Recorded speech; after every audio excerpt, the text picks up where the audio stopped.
Nagbabalik na naman si Vico Boss, ang pinakamagaling na electrician dito sa abroad at hindi basta-basta gumawa. Oh my goodness. Tingnan mo ang magalawan ka ba? Tingnan mo ang galawan ha. Yan, papakita ko sa inyo. Gusto kong ipakita sa inyo at meron akong sasabihin na importante sa inyo kabayan. Sa mga nanonood dito. So, ang balak ko talaga, pauwi na ako ng Pilipinas, malapit na. Gusto ko pa rin magtrabaho dyan sa Pilipinas. Pero yung a-applyan ko, hindi na electrician.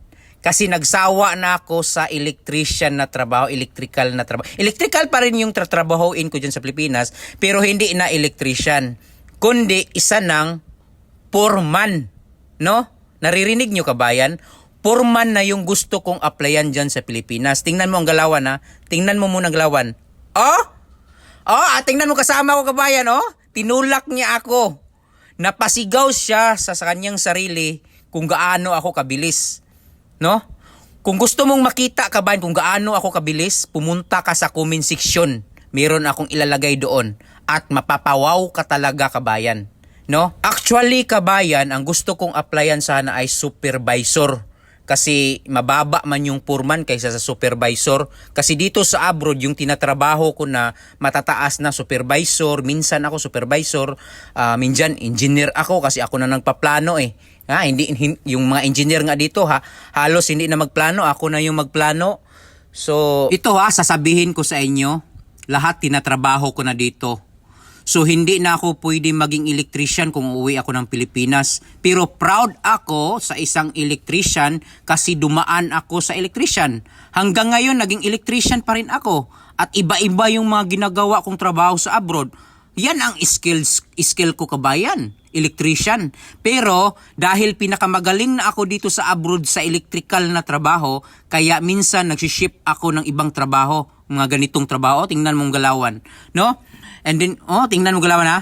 Tingnan mo makikita mo sa kamay ha. Kamay, dalawang plier pinapalipad ko. Tingnan mo. Tingnan mo. Kaya mo yan? Ako lang ang nakakagawa niyan sa abroad. Wala nang iba talaga. And then, tingnan mo ni-repair ko. Hindi na yan pang electrical kabayan. Pang mechanic na yan. No? Tingnan mo kabayan. So, ito sasabihin ko sa inyo, sana hindi kayo magalit sa akin, pero sasabihin ko yung totoo sa inyo, ang applyan ko, foreman, pero yung galawan ko, tinman na kabayan, tinman na yung galawan ko dito sa abroad. Tingnan mo. Ganyan din ako gumawa. Yung mga galawan ko dito, mga ginagawa ko, mga pang-professional na talaga, international kabayan, international na yung mga ginagawa ko dito. At saka mga pulido, mga veterans moves na ang mga galawan ko dito. Pang-engineer na talaga, hindi na talaga basta-basta yung mga galawan ko dito. Lahat tinatrabaho ko na. Lahat, halos lahat kinatrabaho ko na.